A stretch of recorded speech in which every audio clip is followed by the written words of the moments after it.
આ ભાજપે જ્યારે 10 વર્ષમાં કોંગ્રેસે આ વસાવ્યું હતું એ જ વસ્તુ તમે દેખો છો કે લાઇટ છે 4 કંપનીઓને સોંપી દીધું ગુજરાત, રસ્તાઓ સોંપી દીધા એમને કંપનીઓને, લાલ કિલ્લો પણ કંપનીને આપી દેવામાં આવ્યો છે, રેલવે આપી દેવામાં આવી છે, વિમાન આપી દેવામાં આવ્યું છે, આ બધું વેચાઈ ગયું છે.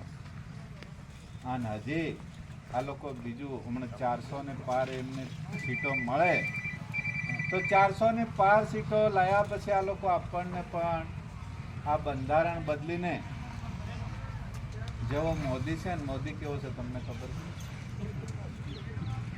એને છોરો નથી, એને બૈરો. કેવો છે? કેવો છે? વાંઢો છે.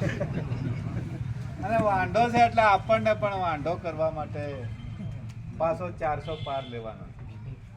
આપણને કોંગ્રેસે હક આપ્યા હતા, જળ, જંગલ, જમીન, 3 વસ્તુ આપણને કોંગ્રેસે અપાવી છે. અંગ્રેજો પાસેથી લડીને લોકશાહી અપાવી છે કોંગ્રેસે. લોકશાહી અગેલના રાજા શું કરતા હતા? સામ સામે લડતા હતા, જેનો જે જીતે, જેટલા સૈનિકો મરી ગયા, જે જીવ્યા અને જે જીતે એ રાજા હતો. એમાંથી આ બધું કચ્ચર ગાંડ ને નીકળે એના માટે કોંગ્રેસે લોકશાહી અપાવીને લોકશાહી આપણને મળી અને આપણે અંગૂઠો દબાવી એને આપણે રાજા બનાવીએ. અગાઉની ચૂંટણી આપણે લડ્યા, તમારા ગામમાંથી મને સારામાં સારી મિટિંગમાં પણ પ્રતિસાદ મળ્યો હતો. આપણે મોડા કરી દીધું અને બધાએ આનંદથી મારી મિટિંગમાં આવ્યા હતા. મને 6 મહિનાથી હું કોંગ્રેસ પાસે ફરતો હતો. અમે કોંગ્રેસને આ રૂપા કાકા પર્વતભાઈ જેમ કોંગ્રેસને વરેલા છે એવી રીતે અમે પણ લાંબા ટાઈમથી વરેલા હતા.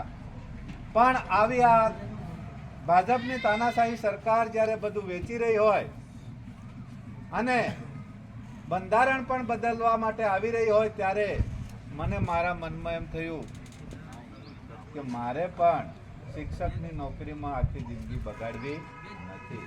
કોઈક માટે જ મારે લડવું છે. અને તમારા ગામમાં તો હજુ રસ્તા નહીં બન્યા, પણ અમારા ગામમાં તો ટાવર નથી. બોલો,